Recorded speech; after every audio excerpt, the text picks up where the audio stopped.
Being a civil engineer বা হবু civil engineer হিসেবে তোমরা কি এটা জানো, যখন একটা স্ট্রাকচার আমাদের মাথায় আসে এবং সেইখান থেকে কিভাবে স্টেপ বাই স্টেপ ফলো করে সেই স্ট্রাকচারটি ফাইনালি আমাদের মাঠে বা ফিল্ডে বা সাইটে এক্সিকিউট হয়। তো আজকে তোমাদেরকে আমি ঠিক এই একদম মাথায় স্ট্রাকচার আসার থেকে নিয়ে ফিল্ডে স্ট্রাকচার তৈরি হওয়া পর্যন্ত যেই যেই স্টেপগুলো আছে সেগুলো খুব সুন্দরভাবে বোঝাবো বা বলবার চেষ্টা করব। আজকের এই এপিসোডটা বা আজকের এই ক্লাসটা কিন্তু তোমাদের জন্য খুব খুব গুরুত্বপূর্ণ হতে চলেছে, ঠিক আছে? আর আরেকটা জিনিস, এইটা কেন পড়াচ্ছি হঠাৎ করে, বিকজ অফ আমরা স্ট্রেংথ অফ মেটেরিয়ালের নেক্সট দিন যেটা পড়বো সেটা হচ্ছে shear force and bending moment diagram, বা তারপরে আরো অন্যান্য জিনিস পড়বো।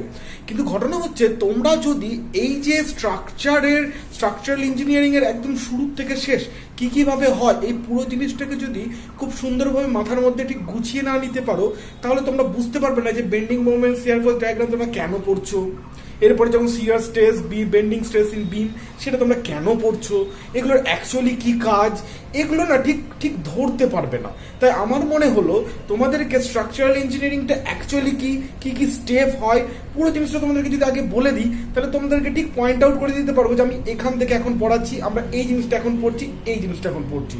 ওকে, তাই চলো কথা না বাড়িয়ে আমরা একদম শুরু করে দিই আজকে আমাদের পড়াশোনাটা। তো প্রথমে যেটা হচ্ছে যে একটা স্ট্রাকচার যখন প্রথম যেটা হয় সেটা হচ্ছে আমাদের প্রথমে মাথায় আসে। অর্থাৎ মানে ধরো তুমি একজন সিভিল ইঞ্জিনিয়ার হিসেবে তোমাকে একজন ক্লায়েন্ট ডেকেছে, ওকে, সে ধরো অনেক ধরনের স্ট্রাকচার হয়, ব্রিজ হতে পারে, ট্রাস স্ট্রাকচার হতে পারে, বিল্ডিং হতে পারে, স্কুল হতে পারে, কলেজ হতে পারে, এনিথিং হতে পারে, ঠিক আছে? ধরো তোমাকে একজন তোমার ক্লায়েন্টে ডেকেছে, সে বলছে যে আমি আমার রেসিডেন্সিয়াল বিল্ডিং বানাবো। যেহেতু রেসিডেন্সিয়াল বিল্ডিংটা খুব একটা জেনারেল উদাহরণ, সবাই রিলেট করতে পারবে, সেই জন্য আমি রেসিডেন্সিয়াল বিল্ডিং দিয়েই কিন্তু উদাহরণটা দিচ্ছি। তো তোমার ক্লায়েন্ট ডেকে বলে যে আমি একটা বিল্ডিং বানাবো, ঠিক আছে? তাহলে কি প্রথম জিনিসটা একবার ব্যাপারটা খেয়াল করো যে আমরা যেটা করতে চলেছি সেটা হচ্ছে স্ট্রাকচারাল ইঞ্জিনিয়ারিং ব্যাপারটাকে অ্যাজ এ হোল দেখবো পরপর স্টেপ ওয়াইজ।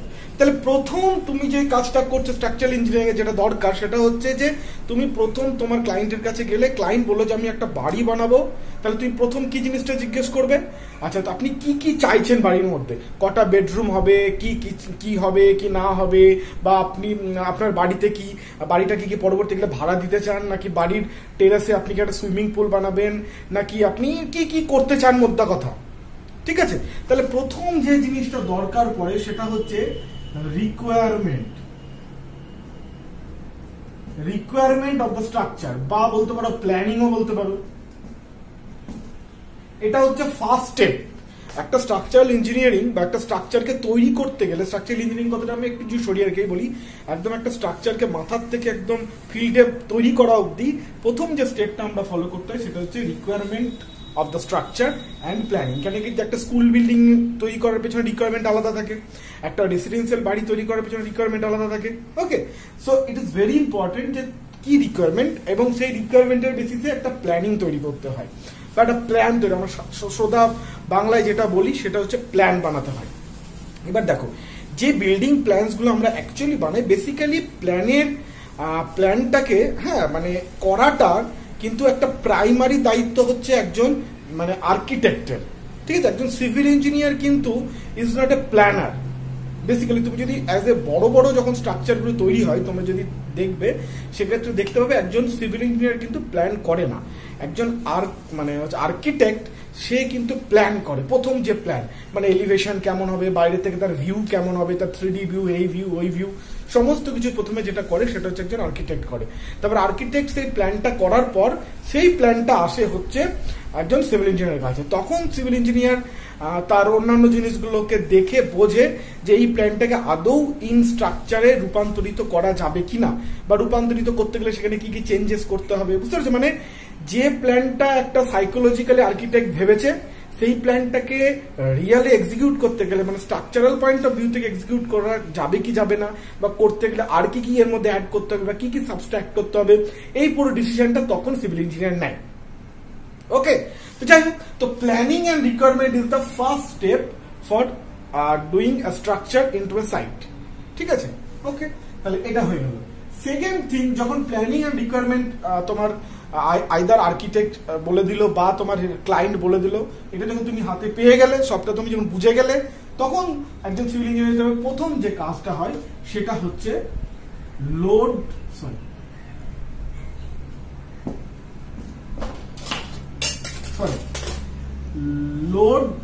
এস্টিমেশন। কি হয়, নেক্সট যে কাজটা থাকে সেটা হচ্ছে লোড এস্টিমেশন। অর্থাৎ কি, অর্থাৎ হচ্ছে তুমি যে বাড়িটা বানালে, তোমার বানাতে হবে সেটা যে তোমাকে বললো, সেখানে বললো যে আমার দোতলায় দুটো ফ্যামিলি থাকবে, তিনতলায় হচ্ছে আমি একটা অ্যাকচুয়ালি মেস হিসেবে ভাড়া দেবো বা একটা ছোট্ট অফিস বিল্ডিং কে ভাড়া দেবো তিনতলাটায়, ঠিক আছে। তাহলে এই যে এক্সপার্ট ক্লায়েন্টের যে রিকোয়ারমেন্ট, সেই রিকোয়ারমেন্টের বেসিসে তোমাকে লোড এস্টিমেট করতে হবে যে কত লোড আসবে, বা বলতে পারো যে আমার তিনতলায় একটা মেশিন থাকবে যে খুব মেশিনটা ভাইব্রেট করে, ঠিক আছে, কারণ সেই মেশিন থেকে আমি একটা কোম্পানির একটা কিছু এবার কিছু একটা ম্যানুফ্যাকচার করবো, তাহলে একটা মেশিন যখন আসে তাহলে তার লোড কিরকম আসবে, সেই লোডগুলো। তারপর হচ্ছে সেই বডিটার তোমার হচ্ছে যে নিজস্ব লোড থাকবে, মানে যে স্ট্রাকচারটা থাকবে তার নিজস্ব লোড থাকবে, তার উপর লোক হাঁটাচলা করবে বা কিছু লাইভ লোডস আসবে। তো বিভিন্ন রকম যে লোডস গুলো আসবে সের মধ্যে তার সেটাকে আমাদেরকে ধরতে হয়, সেটা হচ্ছে আমাদের লোড এস্টিমেশনের মধ্যে। আচ্ছা, লোড এস্টিমেশনের মধ্যে আমরা মেনলি কি কি লোডকে কনসিডার করি, সাধারণত কি কি লোডকে কনসিডার করি? একটা হচ্ছে ডেড লোড, একটা হচ্ছে লাইভ লোড, একটা হচ্ছে আর্থকোয়েক লোড, আর আরেকটা হচ্ছে উইন্ড লোড। মূলত ভালো করে বোঝো, মূলত আমরা এই চারটে ক্যাটাগরি অফ লোডকে নিয়েই কিন্তু আমরা কনসিডারেশন করি। ডেড লোড মানে কি? ডেড লোড মানে ধরো একটা বিল্ডিং হবে, ঠিক আছে, সেই বিল্ডিংটার তো নিজস্ব কিছু ওজন থাকবে। এই যে স্ট্রাকচারাল মেম্বারগুলো ধরো তুমি কংক্রিট দিয়ে বানালে বা স্টিল দিয়ে বানালে, ঠিক আছে, এই এর নিজস্ব তো কিছু একটা ওয়েট থাকবে। কংক্রিটের নিজস্ব একটা ওয়েট আছে, স্টিলের নিজস্ব একটা ওয়েট আছে, ওজন আছে। সেই ওজনটাও তো আমার এখানে মাটিতে আসবে, বা সেই ওজনটা নিতে পারে, তার জন্য তো আমাকে স্ট্রাকচারটা ডিজাইন করতে হবে, clear? So dead load is the very important একটা জিনিস, যেটা কিন্তু আমাকে কিন্তু মাথায় রাখতে হবে in case of load estimation বা লোড ক্যালকুলেশন, ঠিক আছে। এরপরে আছে হচ্ছে লাইভ লোড। লাইভ লোড মানে হচ্ছে যে লোডটা মুভ করে, যেমন ধরো তুমি হেঁটে চলছো, মানুষজন হেঁটে চলছে, এটা একটা এক্সাম্পল অফ লাইভ লোড, ঠিক আছে। বা ধরো কি বলবো, কোনো ধরো তুমি একটা ক্রেন বসিয়েছো, সেখানে লোড ক্রেন বা বলতে পারো যে একটা কনভেয়ার বেল্ট লাগিয়েছো, সেইখানে যে একটা লোড মুভিং হচ্ছে, সেই লোডটাও live load. So all this load comes under live load which is moving in pattern, সেটা আমাদের লাইভ লোডে আসবে। নেক্সট হচ্ছে আর্থকোয়েক লোড। আর্থকোয়েক লোডের ক্ষেত্রে কি, যে যখন আর্থকোয়েক হবে, সেই আর্থকোয়েকের জন্য কি হয়, আর্থকোয়েকের জন্য সাধারণত দু ধরনের, একটু ভালো করে জেনে নাও, আর্থকোয়েকের জন্য সাধারণত দু ধরনের লোড আসে, লোড প্যাটার্ন হয়। একটা তো আসে হচ্ছে এরকম ধরো হরাইজেন্টালি, এরকম দুলতে পারে, হরাইজেন্টালি এরকম লোড আসতে পারে। আরেকটা হচ্ছে কখনো কখনো এরকম ভার্টিক্যাল লোডও আসে, ঠিক আছে। Vertical vibration as well as horizontal vibration, দুটো ভাইব্রেশনই কিন্তু আসতে পারে আর্থকোয়েক লোডের আন্ডারে, ক্লিয়ার? তো এই প্রসঙ্গে আমি একটা জিনিস বলে রাখি, আর্থকোয়েক লোড ক্যালকুলেট করার ক্ষেত্রে, আর্থকোয়েক লোড ক্যালকুলেট করার ক্ষেত্রে কি জিনিসটা আমাদেরকে মাথায় রাখতে হয়, আমাদের গোটা বিশ্বে 5টা জোনে আর্থকোয়েকের লোড কিরকম হবে সেইটাকে বার করার জন্য আমাদের সমগ্র বিশ্বকে 5টা টাইপ অফ জোনে ভাগ করা হয়েছে। কেন? কারণ হচ্ছে এই জোনগুলো কিসের ভিত্তিতে করা হয়েছে, বা কেন? কোথাও আমরা দেখি ইনঅ্যাকচুয়ালি, কোথাও দেখি যে আমাদের আর্থকোয়েক খুব বেশি হয়, কোথাও দেখি যে আর্থকোয়েক কম হয়, কোথাও বেশি হলে তার মধ্যে ইন্টেন্সিটির একটা ফারাক থাকে, কোথাও ইন্টেন্সিটি বেশি হয়, কোথাও ইন্টেন্সিটি কম হয়। তো এইগুলোকে কনসিডার করে আর্থকোয়েক অকারেন্সের টাইমিংস, আর্থকোয়েক যে অকারেন্স হচ্ছে তার যে ইন্টেন্সিটি বা তার যে ক্ষমতা, এইগুলোকে মাথায় রেখে সমগ্র বিশ্বকে আমরা 5 রকম টাইপ অফ জোনে ভাগ করেছি, ঠিক আছে। তার মধ্যে নাম্বার 1 জোন যেটা, সেটার মধ্যে হচ্ছে আর্থকোয়েকের সম্ভাবনা খুব কম, 2 এ একটু বেশি বা ইন্টেন্সিটি বেশি হবে, 3 তে আর একটু বেশি হবে, এই করে আপ টু 5 অব্দি। তাহলে আর্থকোয়েক জোন 1 থেকে 5 অব্দি হয় টোটাল বিশ্বে। বাট ইন ইন্ডিয়াতে আর্থকোয়েক জোন 2 থেকে 5 অব্দি আছে, মানে 1 নম্বর যে আর্থকোয়েক জোন সেটা কিন্তু নেই ইন ইন্ডিয়া, ক্লিয়ার? 2 থেকে 5 এই 4টে জোন কিন্তু আমাদের ভারতবর্ষে আছে, ঠিক আছে, টোটাল ভারতবর্ষে এই 4টে জোন আছে। তাহলে কোন জোনের মধ্যে পড়ছে সেই রেসপেক্টে যে আমাদের আইএস স্পেসিফাইড কোড আছে, বা তোমরা যারা বাংলাদেশ থেকে দেখছো তোমাদের যে স্পেসিফিক কোড আছে তার বেসিসে সেই কোড থেকে কোডের মধ্যেই বলা থাকে যে কিভাবে লোডটাকে ক্যালকুলেট করতে হবে। এই ডিপেন্ডিং আপন দ্য জোন, কোন জোনের মধ্যে তোমার টেরিটরিটা পড়ছে সেটা জেনে নিয়ে তোমাকে কিন্তু লোড এস্টিমেশনটা করতে হবে ফর আর্থকুয়েক লোড। ক্লিয়ার? আচ্ছা, এবার আছে উইন্ড লোড। উইন্ড লোডের ক্ষেত্রে আমি একটা জিনিস বলে রাখি, যেহেতু বলে রাখি যে উইন্ড লোড কিন্তু সাধারণত স্টিল স্ট্রাকচার যেগুলো হয়, ধরো তুমি কারখানার শেড হচ্ছে, উঁচু উঁচু যেখানে স্টিলের কলম থাকে, এই সমস্ত জায়গাতে উইন্ড লোডটা কিন্তু খুব সিভিয়ার হয়। রাদার দ্যান একটা কংক্রিট বিল্ডিং এ উইন্ড লোড অতটা সিভিয়ার হয় না। বাট যেগুলো স্ট্রাকচার স্টিলের হয়, হাই রাইজ স্টিলের বিল্ডিং এর, ওগুলোতে কিন্তু উইন্ড লোডটা কিন্তু ভীষণ ভাবে ওখানে কি বলবো ইম্পর্টেন্ট বা সিভিয়ার হতে পারে। আর আর্থকোয়েক লোড আবার কিন্তু রেসিডেন্সিয়াল বিল্ডিং বা কংক্রিট বিল্ডিং এ কিন্তু আর্থকোয়েক লোড কিন্তু বেশি সিভিয়ার হয়। ঠিক আছে, এটা আমি তোমাদেরকে অফ দ্য রেকর্ড বলে রাখলাম। ক্লিয়ার? আচ্ছা, উইন্ড লোড ক্যালকুলেট করার ক্ষেত্রে সেই কোড রয়েছে, সেই কোডে প্রসিডিওর বলে দেওয়া হয়েছে, সেখানে তোমার কোন টেরিটরি জোনের মধ্যে তুমি পড়ো, সেই টেরিটরি জোন হিসেবে তোমার কিভাবে লোড ক্যালকুলেশনে বিভিন্ন যে ক্রাইটেরিয়া গুলো আছে সেগুলোকে তুমি ওখান থেকে তুলে লোড ক্যালকুলেশন ফর্মুলাতে ফিট করবে এবং তুমি উইন্ড লোড পেয়ে যাবে। ঠিক আছে, তাহলে এইভাবে আমরা পুরো যেটা করি সেটা হচ্ছে লোড ক্যালকুলেশন কিন্তু আমরা করে ফেললাম। ঠিক আছে, লোড এস্টিমেশন একটা স্ট্রাকচারের উপর কত লোড আসতে পারে সেটা কিন্তু আমরা বার করে ফেললাম। ঠিক আছে, তাহলে আমাদের প্ল্যানিং হয়ে গেল, প্ল্যানিং এর পর আমাদের লোড এস্টিমেশন হয়ে গেল। লোড এস্টিমেশনের পর যেটা মেইন যে জিনিসটা হয় সেটা হচ্ছে, জিনিসটা আমরা করি সেটা হচ্ছে একটা স্কেলিটন স্ট্রাকচার বানাই। স্কেলিটন স্ট্রাকচার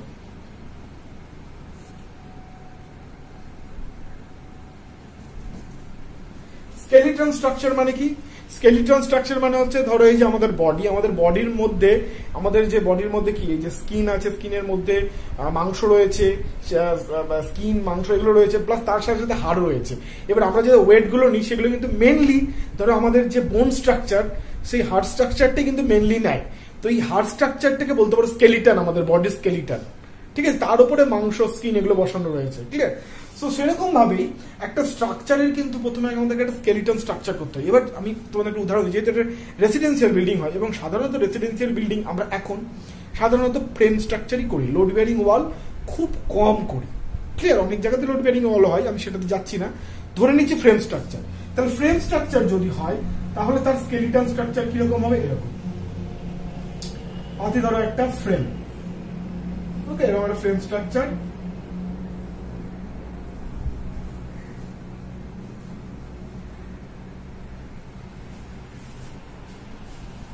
এরকম একটা ফ্রেম স্কেলিটন স্ট্রাকচার করা হয়, পরে মাল্টি স্টোরি বিল্ডিং এর জন্য ধরো আমরা করছি, সেক্ষেত্রে এরকম একটা ফ্রেম স্ট্রাকচার বানালাম, এটাকে আমরা বলি স্কেলিটন। ঠিক আছে, এই স্কেলিটন স্ট্রাকচারটা করার কি উদ্দেশ্য? এই স্কেলিটন স্ট্রাকচারটা যখন আমি বানাবো, তোমার যা রিকোয়ারমেন্ট আছে প্ল্যানিং অনুযায়ী লোড ক্যালকুলেশন করে যখন স্কেলিটন স্ট্রাকচারটা বানাবো, তখন আমাদের মাথায় থাকে যে লোডটা যাবে আমার মাটিতে, সয়েলে। ঠিক আছে, এবার সয়েলের যে বিয়ারিং ক্যাপাসিটি হয় সেটা আমরা জানি, বা কোনোভাবে জিওটেকনিক্যাল ইঞ্জিনিয়ারদের থেকে বা ইনভেস্টিগেশন করে আমরা বিয়ারিং ক্যাপাসিটিটা জেনে যাব। এবার এই বিয়ারিং ক্যাপাসিটি অনুযায়ী আমরা স্কেলিটন যে লোড আমাদের ক্যালকুলেশন করছি, সেই লোডের একটা রাফ ক্যালকুলেশন করে আমরা এটা দেখি যে এখানে যে ফাউন্ডেশনটা হবে বা এরিয়া অফ দ্য ফাউন্ডেশন যেটা বেরোবে, বা কতগুলো কলামের মধ্যে দিয়ে আমাদের সেই লোডটাকে পাঠালে সয়েলের বিয়ারিং ক্যাপাসিটিটা ক্রস করবে না বা সয়েল ফেল করবে না, বিয়ারিং ক্যাপাসিটিতে ফেল করবে না। এটা কিন্তু আমরা একটা প্রথমে প্রিলিমিনারি কনসেপ্ট বার করে দিই ফ্রম দিস স্কেলিটন স্ট্রাকচার। কি না, এই যে লোড আমরা মোটামুটি ক্যালকুলেট করলাম এবং এই স্কেলিটন স্ট্রাকচারে কতগুলো কলাম হতে পারে বা তার যে ফুটিং এর এরিয়া হতে পারে, সেইটাকে একটা ট্যালি করে নিই bearing capacity of the soil দিয়ে, অ্যান্ড দেখে নিই যে এখানে আমাদের 4টে কলম লাগাতে হবে নাকি 5টা কলম লাগাতে হবে, নাকি এরকম যদি হয় যে এই যে টোটাল যে এরিয়া অফ দ্য ফাউন্ডেশন আসছে আইসোলেটেড ফুটিং এর, সেটা more than 40% area of the total plan, যেটা আমি বলেছি ফাউন্ডেশন ইঞ্জিনিয়ারিং পড়া থেকে, তখন দেখলাম আমাদেরকে র্যাপড বা ম্যাট ফাউন্ডেশন করতে হলো, আইসোলেটেড ফুটিং হচ্ছে না, বা তারও বেশি কিছু হলে তখন আমাদেরকে ডিপ ফাউন্ডেশন করতে হলো। এই চুজিং গুলো করতে হবে তোমরা। এই যে কখন কি ফাউন্ডেশন করতে হয় সেই নিয়ে আমি ফাউন্ডেশন ইঞ্জিনিয়ারিং এর একটা ভিডিও আছে, ফার্স্ট পার্টেই সম্ভবত আমি বলেছি, তোমরা foundation soil mechanics and foundation engineering এর যে প্লে লিস্ট আছে সেখানে গিয়ে দিয়ে দিও, আমি ডেসক্রিপশন বক্সে দিয়ে দেবো। ওকে, সেটা দেখে নিও, তাহলে আরো ক্লিয়ার হয়ে যাবে। তো সেভাবে আমরা একটা মোটামুটি কতগুলো কলাম হতে পারে বা মোটামুটি ফাউন্ডেশন কি হবে, র্যাপ্ট হবে না পাইল হবে না কি হবে, তার একটা আইডিয়া মোটামুটি পেয়ে যাই ফ্রম দিস স্কেলিটন স্ট্রাকচার। এবং এই স্কেলিটন স্ট্রাকচার করার আরো একটা নিয়ম হচ্ছে আমরা নেক্সট স্টেপে খুব সুন্দরভাবে এবার যেতে পারবো। ঠিক আছে, তাহলে আমরা থার্ড স্টেপে একটা স্কেলিটন স্ট্রাকচার বানিয়ে ফেলি as per the requirement and load estimation. Okay, ঠিক আছে। এবার যে নেক্সট কাজটা আমরা করি, এবার এটা ধরো বিল্ডিং এর ক্ষেত্রে এরকম হয় যে তুমি যদি অন্য কিছু বানাও তার স্কেলিটন স্ট্রাকচার অন্যরকম হবে, নো প্রবলেম, যেরকম তুমি স্ট্রাকচার বানাতে চাইছো সেরকম হবে। ওকে, নেক্সট যেটা আমরা করে থাকি সেটা হচ্ছে মেম্বার অ্যানালাইসিস। কি করি? Member analysis. ব্যাপারটা কি? ব্যাপারটা হচ্ছে এই পুরো স্কেলিটন স্ট্রাকচারের, এটা তো পুরো একটা স্ট্রাকচার, এই পুরো স্কেলিটন স্ট্রাকচারের এই যে এইগুলো দেখছো, এখান থেকে এইটুকু এটা একটা মেম্বার, এটা এখান থেকে এটা একটা মেম্বার, এখান থেকে এটা একটা মেম্বার, এটা একটা মেম্বার, এটা একটা মেম্বার, মানে স্কেলিটন স্ট্রাকচারের প্রত্যেকটা ছোট ছোট ছোট ছোট এলিমেন্ট বা ছোট ছোট ছোট ছোট টুকরো বা ছোট ছোট ছোট ছোট পার্ট, ঠিক আছে, বা বলতে পারো দুটো জয়েন্টের মাঝখানের যে অংশগুলো, এই প্রত্যেকটা basically this are call the member of the structure বা এলিমেন্ট, মানে member element of the structure. ঠিক আছে, ওকে, তার মানে কোনটাকে আমরা মেম্বার অ্যানালাইসিস যেটা বলছি, মেম্বার কোনগুলো, এই ছোট ছোট ছোট ছোট অংশ প্রত্যেকটাকে একটা structural member in this structure, এই পুরো স্ট্রাকচারে এগুলো একটা স্ট্রাকচারাল মেম্বার। ওকে, তো এখানে সাধারণত দু ধরনের মেম্বার তুমি দেখতে পাবে, beam and column. Beam and column, ঠিক আছে। অন্যান্য স্ট্রাকচার হলে তুমি অন্যান্য মেম্বার পাবে, ঠিক আছে, যেমন তুমি ধরো সাপোজ যদি একটা ট্রাস, ধরো ছাদে তুমি ট্রাস বানাবে, তাহলে ট্রাস হলে সেরকম ট্রাসের তুমি স্ট্রাকচার পাবে, ঠিক আছে, এরকম ট্রাস স্ট্রাকচার পাবে। ঠিক আছে, তো এখানে যেমন হচ্ছে আমার কলাম এন্ড বিম হচ্ছে মেম্বার আর কি। ওকে, আচ্ছা ঠিক আছে, তাহলে এবার আমরা কি করব, এই যে মেম্বার গুলো হলো, এই মেম্বারের ওপর আমি যে লোড চাপালাম, লোড কিরকম চাপিয়েছি, ধরো ডেড লোড চাপিয়েছি এরকম করে, ডেড লোড আর লাইভ লোড ধরো ইউডিএল ফর্মে চাপিয়েছি, বা এখানে আমি একটা মেশিন বসিয়েছি, মেশিনের জন্য একটা কনসেন্ট্রেটেড লোড এসেছে। ঠিক আছে, এবার ধরো আমার উইন্ড লোড এসেছে, সাধারণত উইন্ড লোডের প্যাটার্ন এরকম হয়, সাধারণত এরকম হয় প্যাটার্ন, মানে যত উঁচুতে যাবো উইন্ড লোড তত বাড়ে। আর্থকোয়েক লোডের ধরো মোটামুটি এরকম টাইপের একটা প্যাটার্ন হয়। তাহলে আমি এরকম করে স্ট্রাকচারের উপর কত লোড আসবে এই লোড এস্টিমেশন থেকে করে আমি স্ট্রাকচারের উপর বসিয়ে ফেলেছি। ক্লিয়ার? বাহ্যিক কত লোড আসবে সেটা বসিয়ে ফেলেছি। এবার এই বাহ্যিক লোডের জন্য এই প্রতিটা মেম্বারের ওপরে ইন্ডিভিজুয়ালি কত লোড আসবে এবং সেই অ্যাকর্ডিংলি মেম্বারের ভেতরে কি পরিমাণ স্ট্রেসেস তৈরি হবে, এইটাকে আমাদেরকে কিন্তু অ্যানালাইসিস করতে হবে। বুঝতে পারছো? আরেকবার একটু বলে দিই যে এই যে বাহ্যিক যে আমরা লোড এস্টিমেশন করলাম, সেই লোডগুলো আমি এই স্ট্রাকচারের উপর চাপিয়ে দিলাম। এই চাপিয়ে দেওয়ার ফলে এই পুরো লোডটা কে নেবে? এই ছোট ছোট ছোট ছোট মেম্বারগুলোই তো লোডগুলো নেবে।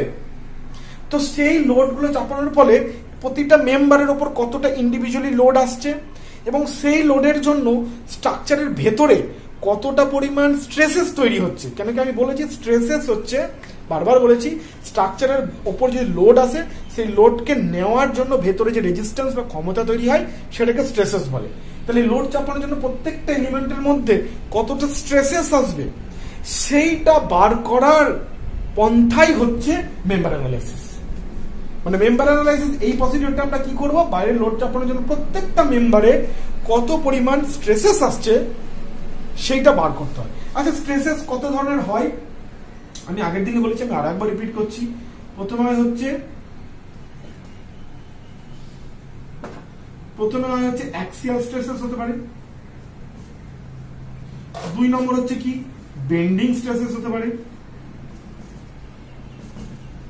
3 নম্বর হচ্ছে কি শিয়ার স্ট্রেসেস হতে পারে,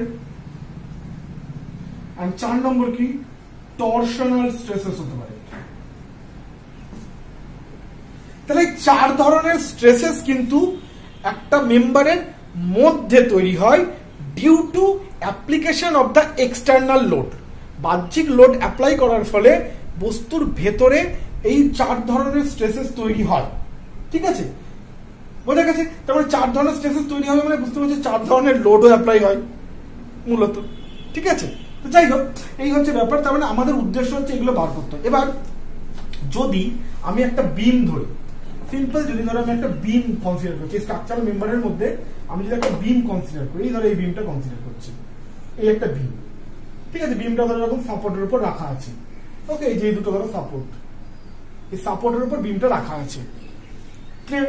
ওকে, তাহলে এই বিমের উপর ধরো লোড, এরকম একটা লোড আছে আর একটা কনসেন্ট্রেটেড লোড আছে, ক্লিয়ার? তাহলে এইটার উপর কি কি স্ট্রেস আসতে পারে, কি কি স্ট্রেস আসতে পারে? দেখো, অ্যাক্সিয়াল স্ট্রেস মানে যখন এরকম ভাবে কোনো লোড কাজ করে, যদি এটা সাপোজ টু বি আমাদের সিম্পলি সাপোর্টেড হয়, তাহলে যেহেতু ল্যাটারালি আমরা এখান থেকে কোনো ফোর্স এই বিমটার উপর অ্যাপ্লাই করছি না এই ধরনের লোডিং এর ক্ষেত্রে, তাহলে আমাদের এখানে অ্যাক্সিয়াল কোনো লোডিং কিন্তু আসছে না। বিমের অ্যাক্সিস কোনটা, এরকম এই বরাবর অ্যাক্সিস আছে, অ্যাক্সিয়াল লোডিং এটার ক্ষেত্রে আসছে না, বাদ দিলাম। তাহলে কি কি লোডিং আসছে? বেন্ডিং স্ট্রেস, হ্যাঁ আসছে, আমি লোড চাপিয়েছি ফলে এটা এরকম করে বেন্ড করতে চাইবে, ফলে এর মধ্যে বেন্ডিং স্ট্রেস আসবে এর মধ্যে, ঠিক আছে, তাহলে এইটা আসবে। আচ্ছা, এখানে শিয়ার, হ্যাঁ শিয়ার আসবে, তাহলে কি যখন আমার এই লোডটা এখানে এতটা বেশি পড়ছে, যত দূরে যাব তত কি মেম্বারদের মধ্যে ইন্টারনাল একটা রেজিস্ট্যান্স তৈরি হবে, ঠিক আছে, ফলে শিয়ার স্ট্রেস আসবে। আচ্ছা, টরশনাল স্ট্রেসকে আমরা সাধারণত আপাতত পড়াশোনা করছি টরশনাল স্ট্রেস নিয়ে, সেজন্য এটা নিয়ে আমি কিছু বলছি না, ওকে। তাহলে আমাদের এখানে বুঝতে পারছি বেন্ডিং স্ট্রেস এবং শিয়ার স্ট্রেস এর উপর আসবে, এটা বিমের উপর। আচ্ছা, যদি এবার কলম হয়, এই যখন আমি ধরো একটা কলম নিচ্ছি, তাহলে কলমের ক্ষেত্রে কি আসবে? বুঝতে পারছি যে এরকম একটা লোড আসছে, উইন্ড লোড, ঠিক আছে। তাহলে কলমের ক্ষেত্রে যখন উইন্ড লোড আসছে, তখন বুঝতে পারছি তার মানে এটা এরকম করে বেন্ড করতে চাইবে, ফলে তার মানে কি এখানে বেন্ডিং স্ট্রেস আসবে। আমি খুব প্রিলিমিনারি আইডিয়া দিচ্ছি একটা জাস্ট বোঝার জন্য, এগুলো নিয়ে যখন আমরা পড়বো ডিটেলে প্রত্যেকটা এলিমেন্ট, তখন সেখানে আমরা কিন্তু এগুলো নিয়ে ডিটেলে আলোচনা করব। যদি অত আমি এখানে ডিটেলে বলছি না, জাস্ট হালকা করে আইডিয়া দিচ্ছি। আচ্ছা, আবার কি আসবে? অ্যাক্সিয়াল স্ট্রেস আসবে, কেন কি লোড গুলো স্ল্যাবের লোড, বিমের লোড সবই আছে আমার পরে কলমের ওপর, ফলে কলমে এরকম একটা আমার অ্যাক্সিয়াল লোড থাকে, তাহলে কলমের ক্ষেত্রে আমার অ্যাক্সিয়াল লোড থাকে, বেন্ডিং স্ট্রেস থাকে, ক্লিয়ার? বোঝা গেছে? আচ্ছা, এটা এইভাবে আমরা কোন কোন স্ট্রেস বা কোন কোন লোড একটা স্ট্রাকচারের উপর বাহ্যিক লোডের জন্য কোন কোন স্ট্রেস আছে আমরা এইভাবে মোটামুটি একটা বুঝতে পারি, ক্লিয়ার? তাহলে এই হচ্ছে ব্যাপার। তাহলে আমরা মেম্বার অ্যানালাইসিস যেটা করি, সেই মেম্বার অ্যানালাইসিস করে কোন মেম্বারে কতটা স্ট্রেস আসছে সেইটা আমরা ফাইন্ড আউট করে নিই in the member analysis part. এইবার যেই আমরা মেম্বারে কত স্ট্রেস আসছে সেটা জেনে গেলাম, এইবার আমরা কি করব? এমন একটা মেটেরিয়াল প্রোভাইড করব এবং সেই মেটেরিয়াল এমন একটা ক্রস সেকশন প্রোভাইড করব যাতে কিনা ও ওই পরিমাণ স্ট্রেস গুলোকে হজম করে নিতে পারে বা ধরে নিতে পারে, ক্লিয়ার? এটাকেই আমরা বলি হচ্ছে ডিজাইন অফ স্ট্রাকচার, এটাকেই আমরা বলি ডিজাইন অফ স্ট্রাকচার। তাহলে লাস্ট এরপরে যে স্টেপটা এলো সেটা হচ্ছে ডিজাইন অফ স্ট্রাকচার। সেখানে কি করব? প্রতিটা মেম্বারের যে স্ট্রেসটা এলো, বেন্ডিং স্ট্রেস ধরো এলো সাপোজ টু বি এত, ধরো শিয়ার স্ট্রেস এলো এত, তো এই যে স্ট্রেস গুলো মেম্বারের মধ্যে তৈরি হয়েছে, তাহলে আমরা ধরো দেখলাম যে এত বেন্ডিং স্ট্রেস আসার জন্য আমাকে কি করতে হচ্ছে, ধরো লোহার একটা এত বাই এত সেকশন যদি দিই, তাহলে ওই বেন্ডিং স্ট্রেসটাকে ও সুন্দরভাবে ধরে নিতে পারে, নো প্রবলেম, ও একদম দাঁড়িয়ে থাকবে। তো তখন আমরা সেই লোহার এত একটা সেকশন বানিয়ে আমরা স্ট্রাকচারটাকে দাঁড় করালাম। বা এই ক্ষেত্রে যেহেতু কংক্রিটের বিল্ডিং হচ্ছে, তাহলে আমরা ধরে নাও কংক্রিটের ধরো একটা 300 বাই 400 একটা বিম, বা একটা ধরো 300 বাই 400 একটা কলম, 450 একটা কলম বানিয়ে দেখলো যে স্ট্রেসটা কলমের মধ্যে আসছে সেটাকে আমরা ধরে নিতে পারি, কোনো প্রবলেম হয় না, ঠিক আছে? তাহলে এই যে জিনিসটাকে, অর্থাৎ কনসিডারিং দা মেম্বার স্ট্রেস গুলোকে কনসিডার করে আমরা মেটেরিয়ালটাকে চুজ করে কোন মেটেরিয়াল দেব এবং তার একটা সেকশন ডিজাইন করে দিই, সেটাকেই আমরা বলি design of structure, clear? Design of structure. আচ্ছা, ডিজাইন অফ স্ট্রাকচার মূলত দু ধরনের হয়, একটা হচ্ছে design with concrete, design with concrete হতে পারে, আর একটা হচ্ছে design with steel, design with steel, design with steel, কংক্রিটের স্ট্রাকচার হতে পারে, স্টিলের স্ট্রাকচার হতে পারে। ক্লিয়ার? আচ্ছা ঠিক আছে। আচ্ছা এবার তুমি পুরো জিনিসটাকে এবার গোটাও। তাহলে আমরা প্রথমে জেনে গেলাম, আচ্ছা আচ্ছা এটা তো আমাদের ডিজাইন হয়ে গেল। ডিজাইন হয়ে যাওয়ার পর পরের পার্টটা কি থাকে? পরের পার্টটা হচ্ছে কমপ্লিটলি কনস্ট্রাকশন। মানে আমাদের এই ডিজাইন হয়ে যাওয়ার পর পুরো ড্রয়িং তৈরি হয়ে গেল, যে এরকম প্ল্যান হবে, এই বিল্ডিংটা এরকম প্ল্যান হবে, তার মেম্বারগুলোর এরকম সেকশন হবে, সব আমাদের ক্লিয়ার হয়ে গেল। এবার আমরা এটা ড্রয়িংটা নিয়ে গিয়ে সাইটে যাব এবং সাইট ইঞ্জিনিয়ার সেটাকে কনস্ট্রাক্ট করবে। লাস্ট পার্ট হচ্ছে কনস্ট্রাকশন। লাস্ট পার্ট হচ্ছে কনস্ট্রাকশন। ঠিক আছে? তাহলে এইটা হলো আমাদের স্ট্রাকচারাল ইঞ্জিনিয়ারিং এর পুরো জিনিস। একটা স্ট্রাকচারাল ইঞ্জিনিয়ারিং বলতে কিন্তু আমরা অ্যাজ এ হোল পুরো এতটাই বুঝি। ঠিক আছে? এতটাই বুঝি। আচ্ছা এবার কি করি? এবার আমরা এটাকে একটু গোটাই। কিরকম? মানে এর বেসিসে কিভাবে এবার এই স্ট্রাকচারাল ইঞ্জিনিয়ারিং এবার ছোট ছোট ভাগে আমরা কিভাবে ভাগ করেছি, মডিউলে কিভাবে ভাগ করেছি। দেখো এখান থেকে নিয়ে এই অবধি, এখান থেকে নিয়ে এই অবধি, এই পার্টটাকে আমরা বলি হচ্ছে structural analysis part. Analysis part মানে তোমার রিকোয়ারমেন্ট প্ল্যানিং থেকে শুরু করে লোড এস্টিমেশন। এবার রিকোয়ারমেন্ট প্ল্যানিং সাধারণত সিভিলরা করে না বলে এটা বাদও দিতে পারো, কোনো অসুবিধা নেই। Load estimation, skeleton structure propose, plus হচ্ছে মেম্বার অ্যানালাইসিস, এই পুরো জিনিসটা হয় হচ্ছে আমাদের স্ট্রাকচারাল অ্যানালাইসিস পার্টে। And this part is design part, যেটাকে আমরা স্ট্রাকচারাল ডিজাইন পার্ট বলি, আর দিস ইজ কনস্ট্রাকশন পার্ট। তাহলে পুরো স্ট্রাকচারাল ইঞ্জিনিয়ারিং আমরা তিনটে ভাগে ভাগ করেছি, একটা হচ্ছে অ্যানালাইসিস পার্ট, একটা হচ্ছে ডিজাইন পার্ট, একটা হচ্ছে কনস্ট্রাকশন পার্ট। ক্লিয়ার? তো এই হিসেবে আমাদের সাবজেক্ট গুলো তাহলে হয়ে যাবে। চলো এবার আমরা সাবজেক্ট গুলো দেখে নিই, কি কি সাবজেক্ট আছে এর বেসিসে। এর বেসিসে আমাদের তাহলে সাবজেক্ট হয়ে গেল হচ্ছে স্ট্রাকচারাল অ্যানালাইসিস।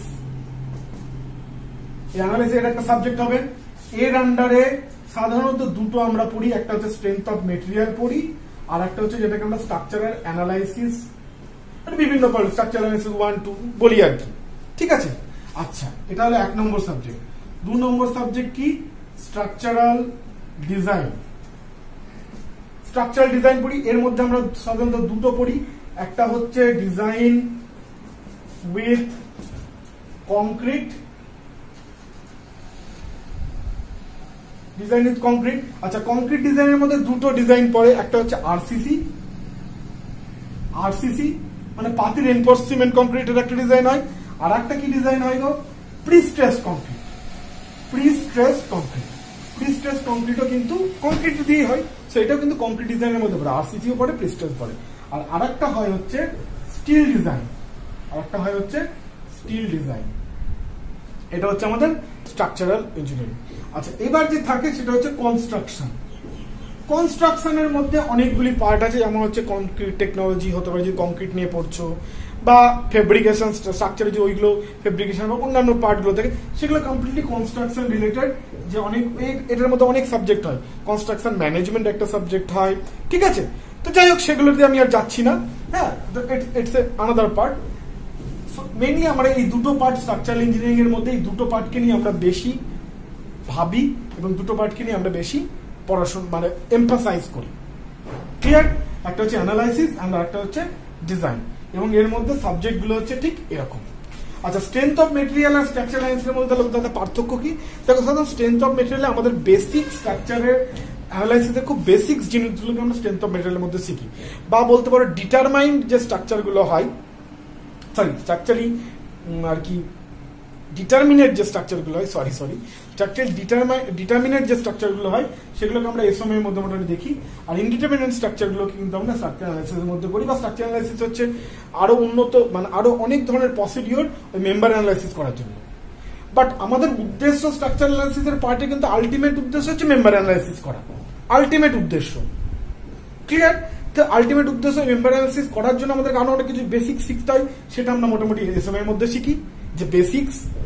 আর তারপরে এই স্ট্রাকচার অ্যানালাইসিসের মধ্যে সেটাকে আরেকটু বিগার ফর্মে, আরেকটু অ্যাকুরেট ফর্মে, আরো কিছু বিচক্ষণতার ফর্মে স্ট্রাকচার অ্যানালাইসিসের মধ্যে ওটাকে আরো এগিয়ে নিয়ে যায়। ক্লিয়ার?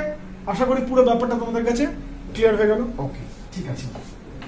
এইবার আসি হচ্ছে যে আমরা নেক্সট দিন যেটা পড়বো বা যেটা পড়ার আগে আমি তোমাদেরকে এই পুরো জিনিসটা বললাম, সেইটা হচ্ছে shear force and bending moment diagram. আমি নেক্সট ক্লাসে যেটা শুরু করবো সেটা হচ্ছে shear force and bending moment diagram. তাহলে shear force bending moment diagram পড়ানোর আগে কেন আমি এটা পড়লাম, কেন এটা আগে বললাম? বিকজ অফ আমাদের স্ট্রেংথ অফ মেটেরিয়াল মানে শিয়ার ফোর্স অ্যান্ড বেন্ডিং মোমেন্ট ডায়াগ্রামে আমরা যে জিনিসটা করি সেটা হচ্ছে ঠিক এরকম, যে মেম্বার অ্যানালাইসিস করার একটা বলতে পারো যে মানে এই স্ট্রেংথ অফ মেটেরিয়ালে যে শিয়ার ফোর্স বেন্ডিং মোমেন্ট ডায়াগ্রামটা আমরা করবো, হ্যাঁ, এসওএম এর আন্ডারে, সেইটা বলতে পারো যে এই যে মেম্বার অ্যানালাইসিসের খুব প্রিলিমিনারি একটা পার্ট। এইভাবে মেম্বার অ্যানালাইসিস করতে হয়, তার একদম প্রিলিমিনারি এবং বেসিক পার্টস, বা যেইভাবে কনসেপ্টটা নিয়ে আমরা এসএফডি বিএমডি এগোই বা শিয়ার ফোর্স বেন্ডিং মোমেন্ট আমরা এগোই। তো ব্যাপারটা কি, আমি একটু আরো জিনিস বলি, যে ধরো আমাদের এরকম লোড আছে, এরকম আমরা মেম্বারের উপর লোড এসেছে, যেটা আমরা দেখলাম লোড ক্যালকুলেশন করে পেয়েছি। এবার কি এই মেম্বারের উপর লোড আসার ফলে কি হবে, আমাদেরকে বার করতে হবে, আমরা আগেই দেখেছি বেন্ডিং স্ট্রেস, বিমের জন্য বেন্ডিং স্ট্রেসটা আর শিয়ার স্ট্রেস, এই দুটোকে আমাদেরকে সাধারণত বার করতে হবে। মেটেরিয়ালের মধ্যে কত আসছে, বেন্ডিং স্ট্রেস কত আসছে আর শিয়ার স্ট্রেস মেটেরিয়ালের মধ্যে কত আসছে, সেটা আমাদেরকে বার করতে হবে। ক্লিয়ার? আচ্ছা, এবার বার করলে সেই হিসেবে আমরা মেটেরিয়াল এই বিমটাকে ডিজাইন করব নেক্সট পার্টে। তো এবার হচ্ছে এই যে এই বেন্ডিং স্ট্রেস আর শিয়ার স্ট্রেসটা বার করতে গেলে আমাদের কি কি লাগবে, আমাদের বেন্ডিং স্ট্রেস বার করার ফর্মুলা কি জানো, আমরা শিখেছি M/I = F/Y। তাহলে F = হচ্ছে M/I × Y, অর্থাৎ এই বেন্ডিং স্ট্রেস মেটেরিয়ালের মধ্যে যেটা আসবে সেটা বার করতে গেলে আমাদের এই M, অর্থাৎ ধরো আমি এই পয়েন্টে কতটা বেন্ডিং স্ট্রেস আসছে, স্ট্রাকচারটা ধরো এরকম, এই স্ট্রাকচারের ধরো এই একটা সেকশন, তো এই সেকশনে এই পয়েন্টে কতটা বেন্ডিং স্ট্রেস আসছে সেটা বার করতে গেলে দরকার কি M, অর্থাৎ এই পয়েন্টে কতটা বেন্ডিং মোমেন্ট আমরা বাইরের থেকে এসেছে, এক্সটার্নালি কতটা বেন্ডিং মোমেন্ট এখানে অ্যাপ্লাই করা হয়েছে, সেটা আমাদেরকে জানতে হবে এই M ভ্যালুটা, টু ডিটারমাইন এই পয়েন্টে কতটা বেন্ডিং স্ট্রেস আসবে সেটার জন্য। বুঝতে পেরেছো? তার মানে কি এই এক্সটার্নাল লোড গুলো যেগুলো আমরা অ্যাপ্লাই করেছি, ইউডিএল বা কনসেন্ট্রেট লোড, সেই লোডগুলোর জন্য এই পয়েন্টে কত বেন্ডিং মোমেন্ট আসবে, সেটা প্রথমে আমাদেরকে বার করতে হবে। কেন সেই মোমেন্টটা বার না করতে পারলে এর ভেতরে কতটা স্ট্রেস হবে সেটা বার করতে পারবো না, কারণ এই যে ফর্মুলা থেকে বুঝতেই পারছো যে স্ট্রেসটা, বেন্ডিং স্ট্রেস বার করার জন্য আমাকে বেন্ডিং মোমেন্টটা কিন্তু বার করাটা জরুরি। ক্লিয়ার? ঠিক একই রকম ভাবে এই পয়েন্টে ধরো কতটা শিয়ার স্ট্রেস আসছে, তো আমরা কি জানি শিয়ার স্ট্রেস বার করার ফর্মুলা কি, F × A × Y bar × I × B। এখানেও দেখো এই যে F মানে কি, এই পয়েন্টে কতটা শিয়ার ফোর্স আসছে সেটাও আমাকে বার করতে হবে, সেটাও আমাকে কিন্তু বার করতে হবে। অর্থাৎ বুঝতে পারছো যে এর ভেতরে কতটা বেন্ডিং স্ট্রেস আসবে বিভিন্ন পয়েন্টে, কতটা শিয়ার স্ট্রেস আসবে বিভিন্ন পয়েন্টে, সেটা আমাদেরকে কিন্তু বার করতে হবে। বার করতে গেলে যেটা লাগবে, এই প্রত্যেকটা পয়েন্টে কতটা বেন্ডিং মোমেন্ট এবং প্রত্যেকটা পয়েন্টে কতটা শিয়ার ফোর্স আসছে সেটাকে আগে বার করতে হবে। ঠিক আছে? মোমেন্ট আর ফোর্স আর স্ট্রেসের মধ্যে পার্থক্য বুঝতে পেরেছো?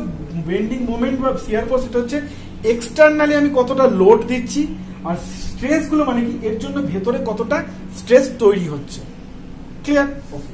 ঠিক এই কারণের জন্যই আমরা কি করি, এই বিমের বেন্ডিং মোমেন্ট কোথায় কতটা, ঠিক আছে, সেটা কিন্তু আমরা বানাই। ধরো আমরা দেখেছি এই পয়েন্টে সাপোজ টু বি ধরো আমার 100 বেন্ডিং মোমেন্ট, ঠিক আছে, এই পয়েন্টে ধরো সাপোজ টু বি 20, এই পয়েন্টে ধরো সাপোজ টু বি 3, এই পয়েন্টে ধরো সাপোজ টু বি 20, এই পয়েন্টে ধরো সাপোজ টু বি আবার 100 সাপোজ। ঠিক আছে? তাহলে এটা আমরা বার করি, দিয়ে আমরা এরকম একটা পয়েন্ট দিয়ে কানেক্ট করি। তাহলে এই যে ডায়াগ্রামটা হয় সেটাকে আমরা বলি বেন্ডিং মোমেন্ট ডায়াগ্রাম। ঠিক একই রকম ভাবে আমরা শিয়ার ফোর্সের জন্য এরকম একটা ডায়াগ্রাম এরকম করি। তাহলে কি ব্যাপারটা আমরা কি করছি, শিয়ার ফোর্স বেন্ডিং মোমেন্ট ডায়াগ্রাম আমরা আঁকছি কেন? আঁকার একমাত্র কারণ হচ্ছে মেম্বারের মধ্যে কত স্ট্রেস আছে সেটা বার করতে চাইছি। ঠিক আছে? এই পুরোটা করতে চাইছি কি মেম্বার অ্যানালাইসিসের জন্য। ঠিক আছে, কত স্ট্রেস আছে সেটা বার করতে চাইছি, সেটা করার জন্য আমাদেরকে এরকম একটা ডায়াগ্রাম যদি এঁকে নিই তাহলে আমাদের বুঝতে বা সুবিধা হবে। আমাদের এই পয়েন্টটা বেন্ডিং স্ট্রেস বার করতে হবে, তাহলে আমি এখান থেকে গ্রাফ থেকে পেয়ে যাবো এখানে বেন্ডিং মোমেন্ট কত। এই পয়েন্টে বার করতে পেয়ে যাবো, এই পয়েন্টে সেই জন্য আমরা একটা ডায়াগ্রাম বানিয়ে রেখে দিই যে নে ভাই তোর যে কোনো পয়েন্টে তুই চাপ বার কর, ঠিক আছে? কেন কি আমরা যদি শুধু শুধু একটা পয়েন্টেরই বার করি তাহলে কি মাঝখানে কত সেটা তো পাবো না, সেই জন্য আবার ক্যালকুলেশন করতে হবে। সেই জন্য আমরা একবারে একটা ডায়াগ্রাম বানিয়ে রেখে দিই, প্রতীকগত একটা গ্রাফ বানিয়ে রেখে দিই যে পুরো বিমটা জুড়ে এই জায়গায় এই বেন্ডিং মোমেন্ট থাকবে, এই জায়গায় এই শিয়ার ফোর্স থাকবে। এবার তোমার যেই পয়েন্টে দরকার তুমি সেই পয়েন্টের বেন্ডিং মোমেন্ট নিয়ে নাও, এই ফর্মুলা ফেলে দাও, বেন্ডিং স্ট্রেস বেরিয়ে যাবে। বেন্ডিং স্ট্রেস বেরিয়ে গেল মানে তুমি সেই রেসপেক্টে ডিজাইন করতে পারো। ক্লিয়ার? ওকে, তো এই পুরো জিনিসটা আমরা নেক্সট ক্লাসে করব। আচ্ছা, এইখানে করতে গিয়ে আরেকটা যে জিনিস দরকার, দুটো জিনিস তোমরা একটু বুঝে গেছো, বুঝতে পারছো, সেটা হচ্ছে যে দুটো জিনিস এখানে কনসিডার বোঝার জিনিস আছে। একটা হচ্ছে লোড, এই যে লোডটা আমি দিচ্ছি সেই লোডটা এক্সটার্নাল লোড, এই লোডটার কত ধরনের লোড হয়, কেন কখনো আমি এরকম করে দিচ্ছি, কখনো আমি এরকম করে দিচ্ছি, তো লোডটা কত ধরনের হয়। আর এই যে এখানে দেখো, এই যে আমি এটা সাপোর্টে বসিয়েছি, একটা জিনিসের উপর তো বিমটাকে বসিয়েছি, এই সাপোর্টটা কিরকম হয়, এই দুটো জিনিস আমরা কিন্তু একটু জেনে নেবো। ওকে, তো লোড সাধারণত কিরকম হয়, লোড সাধারণত হয় একটা হচ্ছে কনসেন্ট্রেটেড লোড বা আমরা পয়েন্ট লোডও বলি, পয়েন্ট লোড বলি। মানে এই যে যেটা, এই যে ধরো এই একটা বিম, এই বিমের উপরে যে এইভাবে লোড যেটাকে দেখাই, ধরো 10 কিলোমিটার একটা লোড এখানে চাপিয়েছি, so this is a concentrated load or point load. Clear? এটাকে বলি আমরা কনসেন্ট্রেটেড লোড বা পয়েন্ট লোড। ক্লিয়ার? আচ্ছা, নেক্সট কি ধরনের লোড হয়, যে ইউডিএল হয়। ইউডিএল অর্থাৎ ইউনিফর্মলি ডিস্ট্রিবিউটেড লোড। তার মানে কি ইউনিফর্মলি ডিস্ট্রিবিউটেড মানে কি, মানে ইউনিফর্মলি কথাটা মানে হচ্ছে সমানভাবে ডিস্ট্রিবিউটেড হয়ে রয়েছে। মানে এই যে আমরা এটাকে এইভাবে দেখাই, এটাকে আমরা সাধারণত কি করি, 10 কিলোনিউটন পার মিটার। মানে কি প্রত্যেক মিটার, এটা ধরো 1 মিটার, এটা ধরো 2 মিটার, এটা ধরো 3 মিটার, এটা ধরো 4 মিটার, তাহলে প্রত্যেক মিটারে কত করে লোড আছে, 10 কিলোনিউটন করে লোড আছে। বুঝতে পারছি? তাহলে ইউনিফর্মলি ডিস্ট্রিবিউটেড লোড মানে কি, প্রত্যেকটা স্প্যানে সমানভাবে লোড থাকে, সেটাকে আমরা দেখা হচ্ছে এইরকম ভাবে। ঠিক আছে? ক্লিয়ার? বুঝতে পেরেছো? পয়েন্ট লোড মানে কি, ধরো পাতি কথা যদি বলো যে এখানে ধরো আমি একটা, তুমি ধরো একটা সাপোজ টু বি কি বলে, একটা ধরো আলমিরার একটা পা পড়ে রয়েছে, তুমি ধরো একটা বড় লোডের তোমার ঘরে একটা আলমিরা রেখেছো, সে আলমিরার ধরো একটা পা সেটা ধরো এখানে পড়ে রয়েছে, স্ট্যান্ডার্ড যে একটা পা সেটা ধরো, তাহলে এটা একটা কনসেন্ট্রেটেড লোড হিসেবে কাজ করবে। ঠিক আছে? ইউডিএল মানে কি, ইউডিএল মানে হচ্ছে ধরো সাপোজ তুমি মেঝের ওপর বিছানা বিছিয়ে রেখেছো, ঠিক আছে, এবার সবাই মিলে সেই বিছানার উপর শুয়েছো, ঠিক আছে, ফ্যামিলির সবাই মিলে, তাহলে তখন কি হবে, তোমাদের লোডটা প্রথমে বিছানায় যাবে, বিছানার মাধ্যম দিয়ে পুরো স্ল্যাবে পৌঁছবে, তখন লোডটা হয়ে যাবে ইউনিফর্মলি ডিস্ট্রিবিউটেড লোড মোটামুটি ভাবে। ক্লিয়ার? আচ্ছা, আরেকটা লোড হয় কি, uniformly varying load. Uniformly varying load সেটা মানে কি, এই যে লোডটা তার মানে কি ভ্যারিয়েশন হবে, ঠিক আছে, লোডটার ভ্যারিয়েশন হবে, কিন্তু সেটা কি ইউনিফর্মলি ভ্যারিয়েশন হবে, মানে এরকম জাতামাতা ভ্যারিয়েশন না, মানে একটা নির্দিষ্ট নিয়মে ভ্যারি করবে। কিরকম, ধরো এরকম, মানে প্রথমে এখানে 0 লোড ছিল, এখানে ধরো 100 কিলোমিটার লোড আছে, এবং এই যে বৃদ্ধিটা হয়েছে সেটা কিন্তু একটা নিয়মে হয়েছে, মানে প্রথমে 1 মিটারে ধরো সাপোজ টু বি 25 বেড়েছে, তারপরে 1 মিটারে ধরো আবার 25 বেড়েছে, তারপরে 1 মিটারে ধরো আবার 25 বেড়েছে, তারপরে 1 মিটারে ধরো আবার 25 বেড়েছে, অর্থাৎ 0 থেকে শুরু করে 100 হয়েছে, 4 মিটারে 25 কিলোমিটার করে প্রত্যেক মিটারে লোড বেড়েছে। So this is called uniformly varying load, অর্থাৎ যে লোডটা ভ্যারি করছে বাট একটা ইউনিফর্মলি, মানে একটা নিয়ম করে, এই নয় যে এরকম না যে এখানে 10 লোড, এখানে হয়তো আবার 5 হয়ে গেল, এখানে আবার 20 হয়ে গেল, এখানে এরকম না, ঠিক আছে, একটা নিয়ম অনুযায়ী ভ্যারি করছে, সেটা হচ্ছে ইউনিফর্মলি ভ্যারিং লোড। তো আমরা মূলত এই 3 ধরনের লোডকেই কনসিডার করব, 3 ধরনের লোডকে কনসিডার করেই আমাদের সমস্ত স্ট্রাকচারকে অ্যানালাইসিস করব।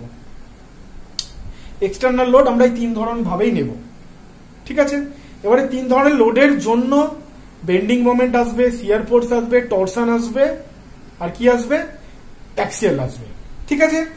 বাইরে ভালো করে বোঝো, গুলিয়ে ফেরো না, ভাবতে পারছো দাদা লোড তুমি একবার এরকম বলছো, আবার বেন্ডিং মোমেন্টের লোড বলছো, ব্যাপারটা কি, ব্যাপারটা হচ্ছে স্ট্রাকচারের উপর আমরা বাইরে থেকে এরকম লোড চাপাচ্ছি, বাইরের থেকে লোড আমরা এইভাবে চাপাচ্ছি, এই লোডটা স্ট্রাকচার কিভাবে বুঝবে, এই লোডটা স্ট্রাকচার কিভাবে বুঝবে? দেখো এইরকম লোড কিন্তু স্ট্রাকচার এরকম ভাবে বোঝে না, স্ট্রাকচারে কিছু বোঝার ল্যাঙ্গুয়েজ আছে। কি ল্যাঙ্গুয়েজ? স্ট্রাকচার 4 ভাবে বোঝে। এক হচ্ছে ও বুঝবে যে আইদার অ্যাক্সিয়ালি তুমি ওকে লোড দিচ্ছ কিনা, ও বুঝবে তুমি কি বেন্ডিং মোমেন্ট করে ওকে লোড দিচ্ছ কিনা, ও বুঝবে যে তুমি কি আমাকে শেয়ার করে লোড দিচ্ছ কিনা, অথবা টরশনালি লোড দিচ্ছ কিনা। ঠিক আছে, তুমি এইভাবে লোড চাপাচ্ছ মানে স্ট্রাকচার এরকম করে বুঝবে, ব্যাপারটা এরকম না, এটা তুমি চাপাচ্ছ, বুঝতে পেরেছো? কিন্তু ও বুঝবে কিভাবে? ওর ল্যাঙ্গুয়েজে বুঝবে। ওর ল্যাঙ্গুয়েজ কি? 4টে ল্যাঙ্গুয়েজ। কি? ও বোঝে যে ওর উপর বেন্ডিং মোমেন্ট অ্যাপ্লাই হচ্ছে কিনা, ওর উপর অ্যাক্সিয়াল ফোর্স অ্যাপ্লাই হচ্ছে কিনা, ওর উপর শিয়ার ফোর্স অ্যাপ্লাই হচ্ছে কিনা, আর ওর উপর টরশনাল ফোর্স অ্যাপ্লাই হচ্ছে কিনা। এই 4 ভাবে মূলত ও বোঝে। ঠিক আছে, এবারে 4 ভাবে যখন ও বুঝে, ঠিক একই রকম ভাবে ওর মধ্যে 4 রকম রেজিস্ট্যান্স তৈরি করে।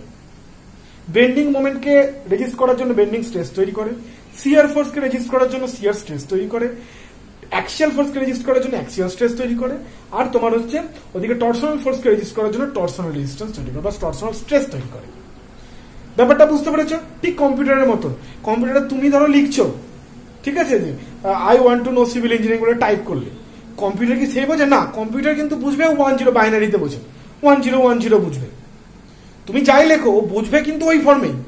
ঠিক এখানে দেখ, স্ট্রাকচারে তুমি বাইরে থেকে লোড যেরকম নিচে অ্যাপ্লাই, ইউডিএল অ্যাপ্লাই করো, ইউভিএল করো, কনসেন্ট্রেটর যাই করো, ও কিন্তু বুঝবে ওই 4টে language: bending moment, shear force, torsion, action. বোঝা গেছে? ক্লিয়ার? আশা করি কোনো সমস্যা নেই।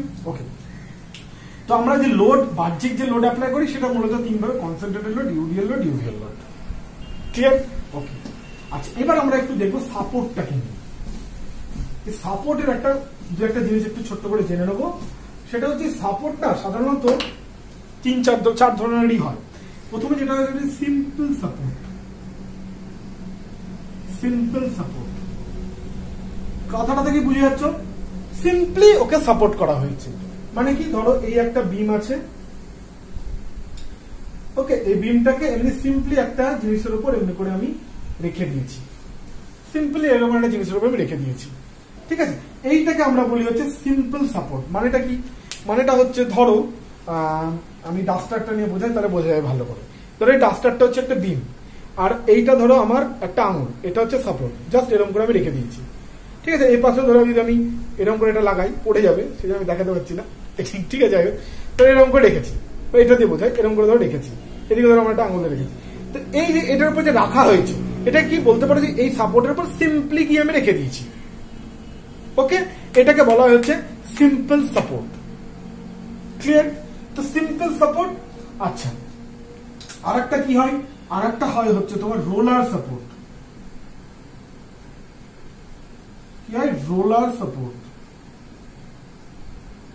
রোলার সাপোর্ট মানে কি? এই যে বিম, এই বিমের কে আমি যে সাপোর্টের উপর রেখেছি, সেই সাপোর্টের নিচে কিছু এরকম রোলার রাখা আছে।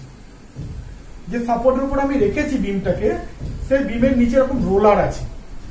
ওকে, তখন এটাকে আমরা রোলার সাপোর্ট। অর্থাৎ ধরো এই যে ধরো আমি এর উপর রাখছি, এটার উপর, ঠিক আছে, সিম্পল সাপোর্টের উপর রেখেছি, কিন্তু কি এই এর নিচে চাকা লাগানো আছে, মানে সেই চাকাটা এরকম করে মুভ করতে পারে। বুঝতে পেরেছো? এরপর রাখা আছে ঠিক যেমন ভাবে ধরো তোমার বাড়িতে, অনেকের বাড়িতে এয়ার কুলার যেগুলো থাকে, কুলারগুলো, সেই কুলারের নিচে কি চাকা লাগানো থাকে, ফলে তুমি এখান থেকে ওখানে ওটাকে সরিয়ে নিয়ে যেতে পারো। বা আমাদের অনেক টেবিলও থাকে যার নিচে চাকা লাগানো থাকে, আমরা এরকম করে এদিকে ওদিক সরিয়ে নিয়ে যেতে পারি। ঠিক আছে, তো ওই চাকাটা হচ্ছে রোলার, আর যে সাপোর্টের উপর রাখা আছে সেটা হচ্ছে এমনি সিম্পল সাপোর্ট, নিচে শুধুমাত্র রোলার আছে। এটাই হচ্ছে অর্থ। আচ্ছা, এই চিহ্নগুলোকে কিন্তু মাথায় রাখবে, কেন কি পরীক্ষাতে তোমাকে স্ট্রাকচার অ্যানালিসিসের এক্সামে বা পরীক্ষাতে তোমাকে কিন্তু এই সাপোর্ট গুলো এরকম আকারে দিয়ে দেবে, এরকম ছবির ফর্মে দিয়ে দেবে, তোমার কিন্তু বুঝে নিতে হবে এটা কোন সাপোর্ট। ওকে ওকে, ঠিক আছে। রোলার সাপোর্ট হলো। এবার আসছে হচ্ছে hinge support. Hinge support. Hinge support কি? হিঞ্জ সাপোর্ট হচ্ছে এই একটা ধরো বিম, এখানে আমি এরকম একটা করে পিন পুঁতে দিয়েছি, ধরো এই একটা করে আমি পিন লাগিয়ে দিয়েছি, এরকম সিম্পল সাপোর্ট। তার সাথে আমি এই জায়গাটা করে যেখানে কানেকশন আছে বিমের সাথে, সেখানে আমি একটা করে পিন পুঁতে দিয়েছি। ঠিক আছে, ঠিক যেমন ভাবে ধরো দরজা, তোমাদের যে দরজাগুলো খোলো, ঠিক আছে, দরজাগুলোকে এরকম করে খোলো। তো এবার যে দরজার সাথে যে তোমার দরজার যে কাঠামটা রয়েছে সেটার সাথে যে কানেকশনটা আছে সেটা হচ্ছে হিঞ্জ সাপোর্ট, মানে ওই হিঞ্জগুলো দরজাটাকে ধরে রেখেছে কিন্তু, ঠিক আছে। এবার কি ওটা ধরে না, ওটা ব্যাপারটা কি, মানে ওর সাথে একটা পিন করে দেওয়া হয়েছে মনে হচ্ছে, ঠিক আছে। মানে এটার ফান্ডাটা কি, এটার ফান্ডাটা হচ্ছে যে ধরো তুমি এটা খুলে দিলে তাহলে কি এই মালটা এরকম করে ঘুরে যেতে পারবে, এটাকে পিনের সাপেক্ষে এরকম করে তুমি ঘোরাতে পারবে, ক্লিয়ার। এটাকে আমরা বলি হচ্ছে হিঞ্জ সাপোর্ট, ক্লিয়ার, ওকে। আর উপরে আমি আরেকটা দেখাই, হিঞ্জ সাপোর্ট হলো, আরেকটা হচ্ছে লাস্ট যে সাপোর্টটা বলবো সেটা হচ্ছে ফিক্সড সাপোর্ট। ফিক্সড সাপোর্ট মানে কি, মানে হচ্ছে ধরো এরকম আমার একটা দেওয়াল আছে, সেই দেওয়ালের মধ্যে তুমি বিমটাকে একদম পুঁতে দিয়েছো, এদিকটা আমাদের দেওয়ালের দিক পুঁতে দিয়েছো, এদিকে ধরো কংক্রিট আছে, এবার ধরো পুঁতে দিয়েছো, তার এক্ষেত্রে কি, এক্ষেত্রে একদম সাপোর্টটা কিন্তু ফিক্সড হয়ে গেছে। ধরো এটাকে আমি এরকম করে ধরে রেখে দিয়েছি, এটাকে তুমি আর কোনোভাবেই নড়াতে পারবে না, this is called fixed support, clear, okay. তাহলে 4 ধরনের support, simple support, roller support, hinge support and fixed support. আচ্ছা, এই 4 ধরনের সাপোর্ট দেওয়ার ফান্ডাটা কি, বা দিলে কি হয়, বা আমাদের স্ট্রাকচারাল অ্যানালাইসিসের ক্ষেত্রে আমরা কি এই বিভিন্ন সাপোর্টের ক্ষেত্রে কি মনে রাখবো, কি আলাদা জিনিস যেটা মনে রাখতে হবে আমাকে, ওকে। হ্যাঁ, যেটা মনে রাখতে হবে সেটা হচ্ছে, দেখো সাপোর্ট সাধারণত করে কি, এটা একটু বুঝে নাও তাহলে বুঝে যাবে। সাপোর্ট সাধারণত করে কি করে সাপোর্ট, ধরো আমার একটা বিমের লোডটাকে সে শুধু নিচ্ছে, বিম দিয়ে যে লোড আসছে সেটাকে শুধু নিচ্ছে সাপোর্ট, ঠিক আছে। তার মানে কি, তার মানে সাপোর্ট একটা রেজিস্ট্যান্স দিচ্ছে, এই যে লোডটা আসছে সেই লোডটাকে নেওয়া মানে কি, তুমি একটা তোমার গাড়ির উপরে লোড চাপানো হলো, তার মানে নেওয়া মানে কি, সেই লোডের রেজিস্ট্যান্সটা তোমার বডির মধ্যে আছে বলে তুমি লোডটাকে নিতে পারছো, ওকে। তার মানে এই যে সাপোর্ট, প্রত্যেকটা সাপোর্ট একটা করে রেজিস্ট্যান্স ক্রিয়েট করে, বা একটা বাধা ক্রিয়েট করে, বা একটা, ঠিক আছে, বা রিটার্ন একটা ফোর্স ক্রিয়েট করে, যেইটার জন্য এই যে বিমের মধ্যে যে লোড গুলো আছে সেটা সে নিতে পারে, ঠিক আছে। তার মানে প্রত্যেকটা সাপোর্ট বেসিক্যালি কিছু রিয়াকশন দেয়, ঠিক আছে, ওকে। ওর উপর যে লোডটা আসে সেই লোডটাকে সাপোর্ট করার জন্য সাপোর্টের মধ্যে মেটেরিয়ালের ভেতর একটা রিয়াকশন তৈরি হয়। সেটা কি ধরনের রিয়াকশন হতে পারে, মূলত দেখবে 3 ধরনের রিয়াকশন হয়। কিরকম, মানে ধরো এর উপর দিয়ে লোড আসছে, ঠিক আছে, এবার লোডটা কি করে, এখান থেকে ধরো লোড আসছে, এর উপর দিয়ে লোড আসছে, লোডটা কি করে, বিমটাকে নিচের দিকে যেতে চেষ্টা করবে, এবার তুমি এখানে সাপোর্ট দিয়ে দিলে, তাহলে কি বিমটা নিচের দিকে যেতে পারছে না, পারছে কি, যাচ্ছে না, তাহলে সাপোর্ট একটা এই নিচের দিকে না যাওয়ার জন্য একটা উল্টো দিকে রিয়াকশন দিচ্ছে। অর্থাৎ বস্তু যদি ওপর থেকে নিচের দিকে নামতে চাই, যদি তখন সাপোর্ট কাজ করে তাহলে কি হয়, একটা রিয়াকশন হয়। এবার ধরো কোনো বস্তুকে এদিক থেকে ঠেলা আসছে, তাহলে এদিকে চলে যেতে চাইবে, এবার ধরো তুমি এদিকে একটা এরকম সাপোর্ট দিয়ে দিলে, তাহলে কি করবে, ও এদিকে আর যেতে পারবে না, এদিকে একটা রিয়াকশন ফোর্স এসে ওকে এদিকে যেতে দেবে না, ঠিক আছে। আরেকটা কি ধরনের হয়, বস্তুকে তুমি আরেকটা জিনিস কি করতে পারো, এখান থেকে এরকম ঘুরিয়ে দিতে পারো, এই যেটা আমি এখানে দেখলাম হিঞ্জের ক্ষেত্রে এরকম ঘুরে যেতে পারে। তো তুমি যদি কি করো, এটাকে এমন কিছু করলে, এটাকে এমন করে একটা কিছু ভাবে বেঁধে দিলে, ঠিক আছে, যাতে আর ঘুরতে না পারে, ঠিক আছে, তাহলে সেক্ষেত্রে একটা কি, ওই ঘূর্ণনের এগেনস্ট একটা রিয়াকশন দেবে। তো মূলত এই 3 ধরনের রিয়াকশন হয়। কেন, 2D প্লেন বলে। 3D প্লেন হলে কিন্তু বস্তু এক্স ডিরেকশন বরাবর যেমন যাচ্ছে, এই যে ধরো এই বস্তুটা, ও যেমন এই ওপর নিচে করতে পারছে, মানে এই যে উপর থেকে তুমি ফোর্স দিচ্ছ, নিচের দিকে যেতে চাইছে, সাপোর্টটাকে বাধা দিচ্ছে, ঠিক আছে। আবার এদিকে যেতে চাইছিল ওয়াই ডিরেকশন বরাবর, ধরো এটা আমি এটা ধরো ওয়াই ডিরেকশন রয়েছে, এক্স ডিরেকশন হচ্ছে, তাহলে ওয়াই ডিরেকশন বরাবর বডিটা মুভ করতে চাইছিল, এই সাপোর্ট এসে সেটাকে আটকে দিয়েছে। ও এক্স ডিরেকশন বরাবর মুভ করতে চাইছিল, একটা সাপোর্ট এসে ওটাকে আটকে দিয়েছে। এটা 2D প্লেন বলে। যদি এটা 3D প্লেন হতো তাহলে ও জেড ডিরেকশন বরাবর মুভ করতে পারতো, তখন একটা সাপোর্ট এসে ওকে আটকে দিত, ক্লিয়ার। তার মানে বডি যে কোনো ভাবে মুভ করতে পারে, রিয়াকশন বা সাপোর্ট রিয়াকশন ততগুলোই হয়। তাহলে মুভ কটা ভাবে করতে পারে, এক হচ্ছে যে এই এক্স ডিরেকশন ভাবে করতে পারে, ওয়াই ডিরেকশন ভাবে করতে, ধরে নিচ্ছি আমি 2D প্লেনই করছি, তাহলে এই বরাবর দুটো ডিরেকশনে মুভ করতে পারে, ফলে দুটো রিয়াকশন তৈরি হবে। আর কি, ঘূর্ণনের ফলে ঘূর্ণনকে আটকানোর জন্য একটা রিয়াকশন তৈরি হবে, ঠিক আছে, কারণ ঘুরতে পারে, সেটাকে যদি আটকায় তাহলে ওখানে একটা রিয়াকশন তৈরি হবে। তাহলে যদি 2D প্লেনে আমরা কনসিডার করি তাহলে 3টে রিয়াকশন তৈরি হতে পারে, ক্লিয়ার? যে কোনো বডির মুভমেন্টকে আটকানোর জন্যই সাপোর্ট, বিমের মুভমেন্টকে আটকানোর জন্যই সাপোর্ট। তাহলে সাপোর্টের কাজ কি? বিমের মুভমেন্টকে বা মুভমেন্ট সরে নড়ে না যায় সেটাকে দেখা। তাহলে কত ভাবে বিম সরতে পারে? এক হচ্ছে হরাইজন্টালি সরতে পারে, একটা হচ্ছে ভার্টিক্যালি সরতে পারে, আর একটা হচ্ছে তুমি ঘুরিয়ে দাও সেই ঘূর্ণনটাকে আটকাতে হবে। এই তিনটে ভাবে বিম সরতে পারে। সেই তিনটে ভাবে বিমকে সরার জন্য আমি যদি সাপোর্ট দিয়ে আটকাই তাহলে তিনটে রিয়াকশন পাবো। তো এই সাপোর্ট গুলো, 4 ধরনের যে সাপোর্ট বলেছি, সেখানে দেখি কোথায় কটা রিয়াকশন পাচ্ছি। যদি সিম্পল সাপোর্টেড হয় তাহলে বুঝতে পারছো এক্ষেত্রে শুধুমাত্র এই সাপোর্টটা কি করতে পারে, এই বস্তুকে ওপর থেকে লোড দিলে সেটাকেই নিচে নামা থেকে আটকাতে পারে। কিন্তু যদি তুমি সাইড থেকে লোড দাও তাহলে কিন্তু যেহেতু এখানে ধরে রাখার কোনো ব্যবস্থা নেই, কিন্তু সরে যাবে। তার মানে সাইডের যে এই অ্যাক্সিস বরাবর যে বিমের যে মুভমেন্ট যদি কোনো কারণে হয় সেটাকে কিন্তু সিম্পল সাপোর্ট আটকাতে পারে না।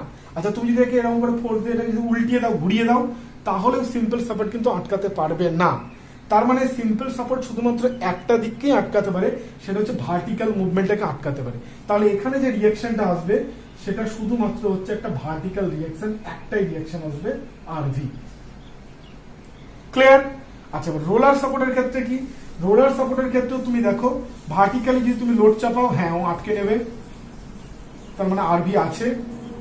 আর তুমি যদি হরাইজন্টালি লোড দাও তাহলে না, ও মুভ করে যাবে, চাকা আছে যেহেতু মুভ করে যাবে, নো প্রবলেম। তাহলে হরাইজন্টালি আটকাতে পারবে না। আর যদি মুভমেন্ট দাও, মুভমেন্ট দিলেও ও কিন্তু উল্টে চলে আসবে, কারণ কি এটা সিম্পলি রাখা আছে কিন্তু এর উপর। ঠিক আছে? মানে roller support is nothing but simple support with এন্ডে রোলার আছে সাপোর্টের নিচে, আর কিছুই না। সিম্পল সাপোর্ট আর রোলার সাপোর্টের মধ্যে পার্থক্য এটাই যে সিম্পল সাপোর্টের নিচে এমনি সাপোর্টের উপর কিছু থাকে না, কিন্তু এখানে একটা চাকা লাগানো থাকে, এটাই হচ্ছে পার্থক্য। ক্লিয়ার? ওকে। তাহলে রোলার সাপোর্টের ক্ষেত্রে কিন্তু আমার রিয়াকশন কটা হবে? একটাই রিয়াকশন হবে। আচ্ছা, এবার যদি হিঞ্জ সাপোর্টের ক্ষেত্রে চলে আসি, তুমি উপর থেকে লোড দিলে হ্যাঁ ও আটকে নেবে, কোনো প্রবলেম নেই। তুমি সাইড থেকে লোড দিলে, যেহেতু এটা হিঞ্জ চিপ পিন করা আছে, ফলে এখান থেকে লোড দাও না, ও যেতে দেবে না, পিন করা আছে তো যেতে পারবে না এদিকে। সো হরাইজন্টাল রিয়াকশনটাও কিন্তু এখানে আসবে। আচ্ছা, এবার তুমি ঘোরাতে যদি চাও, না ও ঘুরে যাবে, পিন আছে মানে ঘুরে যাবে, ঘুরতে পারবে ও। ঠিক আছে? তার মানে ওই ঘোরানোর জন্য যে রিয়াকশনটা আসে সেটা কিন্তু এখানে আসবে না। তাহলে হিঞ্জ সাপোর্টের ক্ষেত্রে আমার দুটো রিয়াকশন আসে। ঠিক আছে? আচ্ছা, ফিক্স সাপোর্টের ক্ষেত্রে কি? ফিক্স সাপোর্টকে যদি তুমি এখানে যাই করো না কেন, ভার্টিক্যালি লোড, এই জায়গাটা ভার্টিক্যালি লোড দাও তাও নামবে না, হরাইজন্টালি লোড দাও তাও নড়বে না, তুমি ওকে ঘোরাতে চাও তাও ঘুরবে না। তাহলে ফিক্স সাপোর্টের ক্ষেত্রে কিন্তু আমাদের RV, R H as well as moment resistance, M A যদি বলো, তাহলে সেটাও কিন্তু আসে। অর্থাৎ ফিক্স সাপোর্টের ক্ষেত্রে কিন্তু আমাদের তিনটে রিয়াকশনই আসে। ক্লিয়ার? তো এই গেল হচ্ছে শিয়ার স্ট্রাকচার অ্যানালাইসিস এর বা স্ট্রাকচারাল ইঞ্জিনিয়ারিং এর মেম্বার অ্যানালাইসিস এর একদম বেসিক কিছু জিনিস, বা ওভারঅল স্ট্রাকচারাল ইঞ্জিনিয়ারিং এর আজকে আমি একটা তোমাদেরকে ওভারঅল ধারণা দিতে পারলাম।